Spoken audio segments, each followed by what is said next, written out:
Case টেকিংয়ে আমরা sexual স্ফেয়ারটাকে জানবো বা আমাদের যে সেক্সুয়াল স্ফেয়ারের যে সিমটমগুলো আছে সেটা মেল এবং female gynaecological history plus male sexual যে সিমটম সেগুলো কিন্তু অবশ্যই জানবো। এটা খুব ভাইটাল। কেস টেকিংয়ের ক্ষেত্রে এই পার্টটাকে আমরা অ্যাভয়েড করে চলি বেশিরভাগ ক্ষেত্রে, কিন্তু এটা কিন্তু ভীষণ ভাইটাল। তাহলে এর মধ্যে আমরা কী কী জিনিস জানবো সেটা একটু আলোচনা করি। যে সেক্সুয়াল স্ফেয়ারের মধ্যে ইন জেনারেল যদি আলোচনা করি, সেখানে আমরা দেখব যে এক্সেসিভ ইন্ডালজেন্সেস অফ দ্য কোনো পার্টসের প্রতি এক্সেসিভ সেন্সিটিভনেস আছে কিনা, সেক্সুয়াল পার্টের প্রতি কোনো এক্সেসিভ সেন্সিটিভনেস। যেমন আমাদের মেডিসিন আছে প্লাটিনাম বা লাইসিনাম, এইরকম মেডিসিনগুলোতে সেখানে প্লাটিনামে তো বলাই আছে যে সমস্ত পার্ট যেন বা লাইসিনে যে এক্সট্রিমলি সেন্সিটিভ। তো এরকমভাবে যদি সেন্সিটিভ থাকে, আমি সমস্ত কিছু এক্সাম্পল দিয়ে কিন্তু বলার চেষ্টা করছি। আমি ডক্টর এস মন্ডল, আমরা কেস টেকিং নিয়ে আলোচনা করছিলাম। কেস টেকিংয়ের অলরেডি আমরা identification, present complain, past history, family history, personal history, আজকে আমরা বিভিন্ন সেক্সুয়াল স্ফেয়ারের যে সিমটম সেগুলো নিয়ে ডিসকাশন করছি। তাহলে প্রথমেই বললাম কি, যদি কোনো পার্টের যদি তার এক্সেসিভ সেন্সিটিভনেস আছে কিনা সেটা জানবো, কারণ এরকম আমাদের অনেক মেডিসিন আছে যাতে এরকম সিমটম কিন্তু সেখানে আছে যে এক্সট্রিমলি সেন্সিটিভনেস, যেমন প্লাটিনাম, ক্রক্কাস সেডাইভাস এবং তার সঙ্গে আমাদের লাইসিনাম বা হাইড্রোফ্লোভিনাম। অ্যানি এফেক্ট দ্যাট ইউর, এবং এটা কি আদৌ শরীরে বা হেলথে কোনো এফেক্ট করছে সেটাও কিন্তু আমরা রুল আউট করব। এগুলো ছাড়াও do you feel after intercourse, after coition, after intercourse মেলামেশার পরে কোনো প্রবলেম কিছু আসছে কিনা, ব্লিডিং হচ্ছে কিনা, পেন হচ্ছে কিনা, any particular feeling that symptom appear before, during or after the sexual intercourses, মেলামেশা করার পরে আগে বা সময় কোনো প্রবলেম কিছু হচ্ছে কিনা, হেভিনেস অফ দ্য হেড, মাথা ভার হয়ে যেতে পারে, ভার্টাইগো হতে পারে বা ব্লিডিং হতে পারে, এরকম টাইপের কোনো প্রবলেম কিছু আসছে কিনা সেগুলো কিন্তু আমরা ডিটেলসে পেশেন্টের কাছ থেকে জানবো। এগুলো ছাড়াও এনি ডিস্টারবেন্সেস আছে কিনা বা এনি হ্যাবিট, ছেলেদের ক্ষেত্রে যেরকম একটা হ্যাবিট খুব কমনলি, কিছুদিন আগে আমি একটা কেস পোস্ট করেছিলাম, তো সেখানেই কিন্তু মানে কোনো মাস্টারবেশন বাস্তবিদনের কোনো হিস্ট্রি আছে কিনা সেগুলো কিন্তু অবশ্যই আমরা পেশেন্টের কাছ থেকে রুল আউট করব। Past as well as present, মানে অতীতে হিস্ট্রি ছিল বা বর্তমানে আছে এরকম কোনো হিস্ট্রি পেশেন্টের আছে কিনা সেটা আমরা পেশেন্টের কাছ থেকে পুরো ডিটেলসে কিন্তু নেব। বা এগুলো ছাড়াও কোনো হোমোসেক্সুয়াল কোনো ব্যাড হ্যাবিট আছে কিনা, হোমোসেক্সুয়াল ইন্ডিকেশন বা ইনসিডেন্টেশন আছে কিনা সেগুলো আমরা কিন্তু পেশেন্টের কাছ থেকে অবশ্যই রুল আউট করব। এবং এরপরে আরও যে ভাইটাল যে পয়েন্ট, যদি vital any sexual transmitted disease বা এসটিডি, সেক্সুয়ালি ট্রান্সমিটেড ডিজিজ বা এসটিডিতে অতীতে সাফার করেছে বা বর্তমানে তার আছে, এরকম কোনো প্রবলেম আছে কিনা সেটা কিন্তু অবশ্যই রুল আউট করব। কারণ আফটার সাপ্রেশন অফ গনোরিয়া আমাদের কিন্তু মেডিসিন মেডোরিনাম, থুজা এই টাইপের ড্রাগগুলো আসে। আফটার সাপ্রেশন অফ সিফিলিস সেখানে আমরা সিফিলিনাম বা মার্কারি এই টাইপের ড্রাগগুলো কিন্তু আসবে। বা এরকমভাবে সিফিলিস, গনোরিয়া বা HIV, এইডস এরকম টাইপের কোনো ডিজিজ বা হারপিস আগে হয়েছিল কিনা বা বর্তমানে আছে কিনা সেটা কিন্তু অবশ্যই আমরা পেশেন্টের কাছ থেকে সিমটম নেব বা রুল আউট করব। এরপরে যে একটা জিনিস যেটাকে বলা হয় লিবিডো, সেটা মানে যে একটা ডিজায়ার, সেক্সুয়াল ডিজায়ার, সেটার চাহিদা আছে কি নেই, মানে আগে একদম নর্মাল হয় বা কমে গেছে বা বেশি আছে, এগুলো আমরা কিন্তু নেব। যেমন ক্রক্কাস স্যাডাইভাস, যার এরকম ডিজায়ার কিন্তু এক্সেসিভ। আবার এরকম অনেক মেডিসিন আছে যাদের কিন্তু ডিজায়ার লস অফ লিবিডো, যেমন lycopodium, loss of libido in older people. এবং এগুলো ছাড়াও কোনো ফ্যামিলি প্ল্যানিংয়ের যদি হিস্ট্রি থাকে, ফ্যামিলি প্ল্যানিংয়ের বা কন্ট্রাসেপশনের যদি হিস্ট্রি থাকে, সেটা ওরাল পিল হতে পারে, সেটা কপারটি হতে পারে বা এনি কন্ট্রাসেপটিভ ডিভাইস হতে পারে, তো সেগুলো আমরা কিন্তু পেশেন্টের কাছ থেকে ডিটেলস পুরো হিস্ট্রি কিন্তু নেব। এইবার এগুলা গেল ইন জেনারেল সেক্সুয়াল স্ফেয়ারের সিমটম, ইন জেনারেল সেটা বোথ মেল এবং ফিমেল দুই ক্ষেত্রে হতে পারে। এরপরে আমি যেটা আসবো সেটা হচ্ছে মেন বা পুরুষের ক্ষেত্রে কী কী সিমটম আমরা নেব। এনি ডিফিকাল্টি ইন ইরেকশনে কোনো প্রবলেম আছে কিনা, ইরেকশন কমপ্লিটলি হচ্ছে না, তাকে বলা হয় ইরেকটাইল ডিসফাংশন। যদি পার্শিয়াল হয় তাকে পার্শিয়াল ইরেকটাইল প্রবলেম, এরকম টাইপের প্রবলেম, সেটা এনি প্রবলেম উইথ ইরেকশন যদি থাকে সেগুলো আমরা কিন্তু অবশ্যই রুল আউট করব। এগুলো ছাড়াও the wanted erection, unwanted erection, wanted erection and unwanted erection, weak erection, falling, এগুলো প্রত্যেকটা আলাদা টার্ম। যদি এই সম্পর্কে আরও ডিটেলস আপনারা জানতে চান আমাকে কমেন্ট করবেন, আমি আরও ডিটেলসে ভিডিও বানিয়ে দেবো।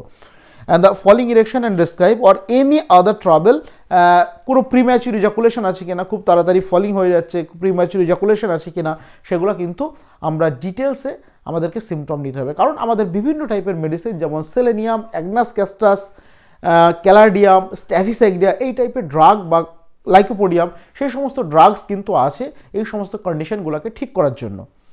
এরপর আমি যদি চলে যাই আমাদের যে মেন উমেন বা ইন কেস অফ ফিমেলদের ক্ষেত্রে আমরা কী কী সিমটম কালেক্ট করব, কারণ গাইনোকোলজিক্যাল হিস্ট্রিটা খুবই vital in case of female case taking. সেখানে প্রথমেই আমরা যে জিজ্ঞাসা করব যে মেনস্ট্রুয়াল প্রবলেম সেটা কি, যে how are your periods, the regular or irregular. প্রথমেই যে প্রশ্নটা হবে যে পিরিয়ডসটা রেগুলার বা ইরেগুলার, এবং মেনার কি কবে স্টার্ট হয়েছে, কত বছর বয়সে স্টার্ট হয়েছে, স্টার্ট হওয়ার পরে থেকে রেগুলার হচ্ছে কিনা একদম টাইম বাই টাইম। যেটা এখানে একটা জিনিস বলার আছে, অনেকের একটা মিসকনসেপশন আছে যে একটা পিরিয়ডস বা মেনস্ট্রুয়াল যে প্রবলেম, নর্মাল যে সাইকেল সেটা কিন্তু 28 ± 7 ডেজ, 28 থেকে 7 মাইনাস করলে 21, 28 থেকে 7 যোগ করলে 35। এই সাইকেলটা যদি 21 থেকে 35 দিনের মধ্যে থাকে that is absolutely normal. But এই সাইকেলটা যদি 35 দিনের বেশি বা 21 দিনের কম হয়ে যায় তখন কিন্তু সেটা প্রবলেম, সেটা ডিজিজ কন্ডিশন। এর জন্য কিন্তু অবশ্যই ট্রিটমেন্টের প্রয়োজন। তো আমাদের বিভিন্ন মেডিসিন ক্যালকেরিয়া কার্বনিকা, পালসিটিলা এবং প্রায় মোরলেস প্রত্যেকটা সিমটমে যে গাইনোকোলজিক্যাল আমরা যে সিমটমটা নিই সেখানে কিন্তু এরকম মেনস্ট্রুয়াল প্রবলেমের কথা বলা আছে। কোনো মেডিসিন আগে হয়, কোনোটা পরে হয়, এরকম টাইপের প্রবলেম কিন্তু আছে। এবং সেটা কবে স্টার্ট হয়েছিল, কতদিন থাকে এবং ব্লিডিং কেমন হয়, কতটা হয়, মেনস্ট্রুয়াল ফ্লোটা কীরকম, এগুলো আমরা পুরো ডিটেলসে কিন্তু জানবো। মিড মেনস্ট্রুয়াল পিরিয়ড বলে একটা জিনিস হয় যে দুটো পিরিয়ডসের মাঝখানে ঠিক ওভুলেটরি মিটেলস মাস সিনড্রোম বলে, যেটা যে দুটো পিরিয়ডসের মাঝখানে ব্লিডিং হয়, ঠিক যে টাইমে ওভুলেশন হয় ডে 14-এ সেই রকম দিনে যদি ব্লিডিং হয় say that condition is called Mittelschmerz syndrome. এরকম টাইপের প্রবলেমে সেখানে আমাদের ভবিষ্টা বা এরকম টাইপের ড্রাগ কিন্তু আছে। এবং মেনস্ট্রুয়াল যে সিমটম সেটা ডিউরেশনটা কতটা, প্রলং মেনোরিজিয়া প্রচুর পরিমাণে হচ্ছে বা ডিউরেশনটা বেশি হয়ে গেছে, বা একটা পিরিয়ডিক সাইকেলে বা এটা 8 দিন 10 দিন পরপর হয়েছে পলিমেনোরিয়া, এরকম টাইপের অলিগোমেনোরিয়া, পলিমেনোরিয়া, মেনোরিজিয়া, মেট্রোরেজিয়া, অ্যামেনোরিয়া, এরকম টাইপের পুরো হিস্ট্রিটা কিন্তু আমরা নেব, প্রতিটা সিমটম কিন্তু আমরা ডিটেলসে নেব। এরপর মেনস্ট্রুয়াল ফ্লো যে বললাম একটু আগে, যে পরিমাণ যেটা, নাও in quantity, colour, smell and consistency, এগুলো সমস্ত কিছু আমরা কিন্তু নেব। তার কী পরিমাণ হচ্ছে, কি কালার, সেটা রেড হচ্ছে না ডার্ক হচ্ছে, জমাট বাঁধা হচ্ছে, ক্লটেড হচ্ছে, সেগুলো আমরা সমস্ত কিছু নেব। কোনো অফেন্সিভ স্মেল, কোনো গন্ধ আছে কি না, and any stain difficult to wash out, এরকম কোনো স্টেন বা দাগ পড়ছে যেটা ওয়াশ আউট বা পরিষ্কার করা যাচ্ছে না, তো এরকম টাইপের যদি প্রবলেম থাকে সেগুলোও কিন্তু আমরা নেব। বা এগুলো ছাড়াও any problem suffering during before আর আফটার দ্য পিরিয়ডসের আগে পরে বা পিরিয়ডসের সময় কোনো প্রবলেম আসছে কিনা বা কোনো অ্যাসোসিয়েটেড কোনো প্রবলেম পেশেন্টের থাকছে কিনা।